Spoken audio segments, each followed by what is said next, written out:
The NFL has all different types of rules. You can't have stickers on your helmet. You have to have your jerseys tucked in. I think what the president is saying is that the owner should have a rule that players should have to stand in respect for the national anthem. This isn't about Democrats. It's not about Republicans. It's not about race. It's not about free speech. They can do free speech on their own time. That this is about respect for the military and the first responders and the country. Joining me now is the inimitable representative from California, Maxine Waters. Congresswoman Waters, thank you so much for being here for your moment, our moment of Maxine. So what do you make of this idea? You now have a member, not just the President of the United States, essentially ordering NFL team owners to fire or suspend their players if they won't stand for the national anthem. And now a member of his administration, Steve Mnuchin, has come out, and he's supposed to be doing budget stuff, has come out and doubled down on that. Your thoughts? Well, you know, it's absolutely ridiculous. Steve Mnuchin is way out of his subject matter. Evidently, he doesn't understand the Constitution of the United States and the protection of First Amendment rights. You tweeted in support of Jamel Hill and LeBron James, and this is your tweet, said speak truth to power. You said that they speak truth to power. Trump is a bum and a disgrace, and it's never too early to get ready for impeachment. You are always blunt. And, you know, the thing about this president, and, you know, I misspoke in the last segment in saying that in 1931 it was Woodrow Wilson who made this the national anthem. Woodrow Wilson actually did it by executive order in 1916, and then in 1931 Herbert Hoover signed into law the bill that made this song the national anthem. So it's not as if the founding of the country happened with this song, you know, that's about the War of 1812 being the national anthem. But in your view, you know, is it ironic that you had Woodrow Wilson is the guy who established this thing, and now you have Donald Trump, who's kind of channeling Wilson in a lot of ways in terms of being very explicit about promoting a racial divide. Have you seen a president in the modern era promote this kind of, I don't know, I'll let you finish my sentence. Well, no. I think you're right on point. And I've said all along that, you know, I really believe that this is the most deplorable person that I have ever met, seen, or witnessed, let alone run for and become president of the United States of America.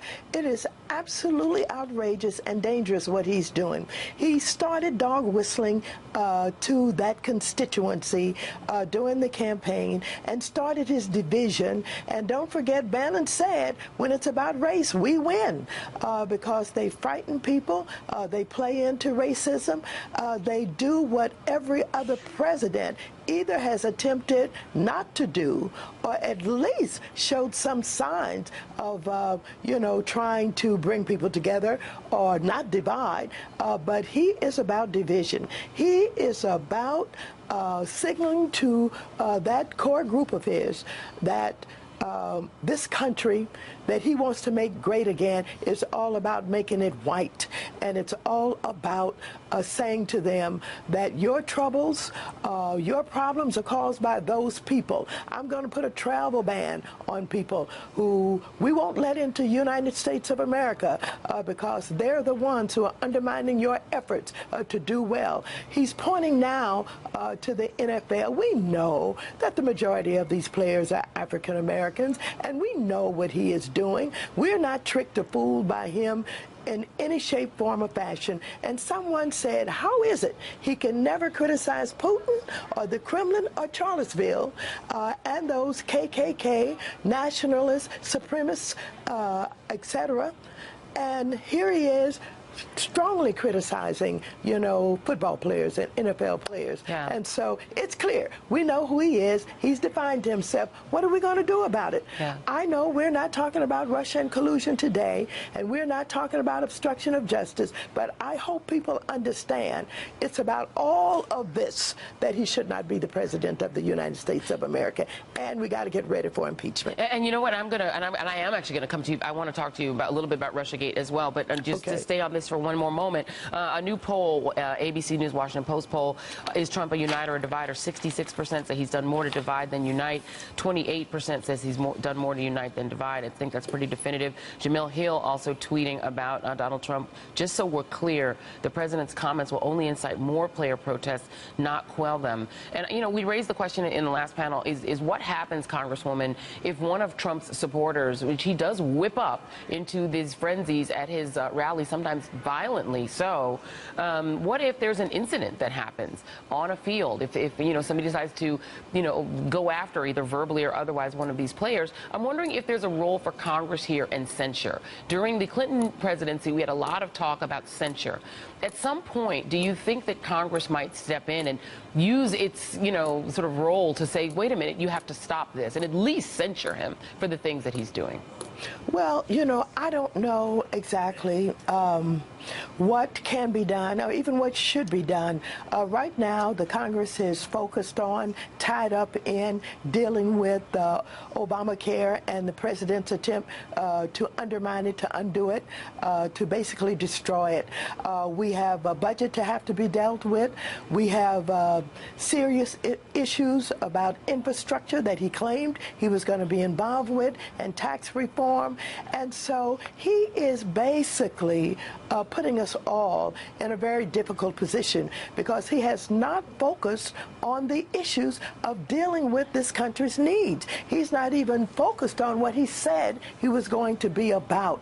We are basically in a state of doing nothing about these issues because of him and the way that he has conducted himself since he's been the president of the United States. So I don't know if any attempt to censure is, you know, being thought about at this time.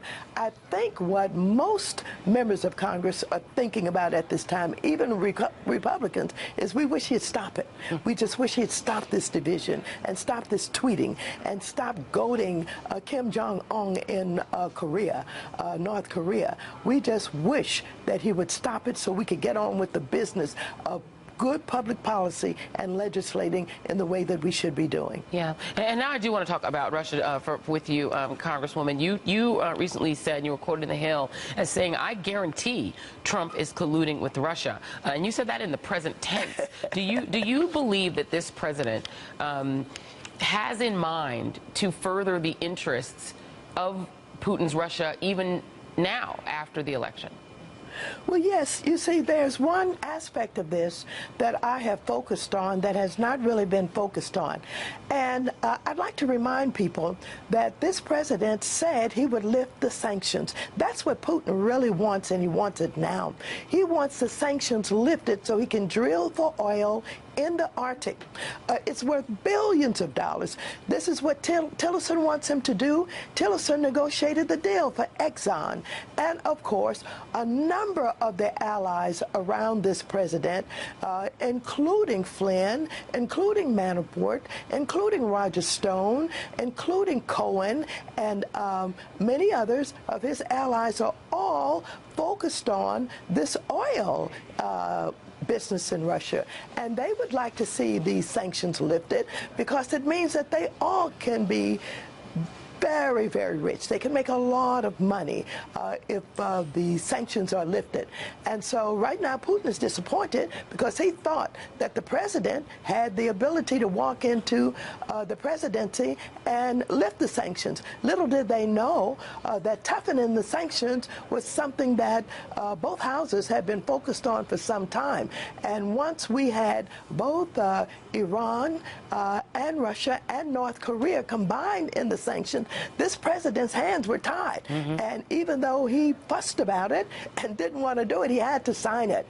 But I believe, yes, that this president and those around him were involved with discussions and collusion, basically, with Russia, because the final analysis, it's about money. It's about oil. It's about them getting rich. Follow the money, and is a classic saying, and I think it is always true when you look into a scandal. Congresswoman Maxine Waters, always a treat to talk to you. Thank you, and have a wonderful Sunday. You're welcome.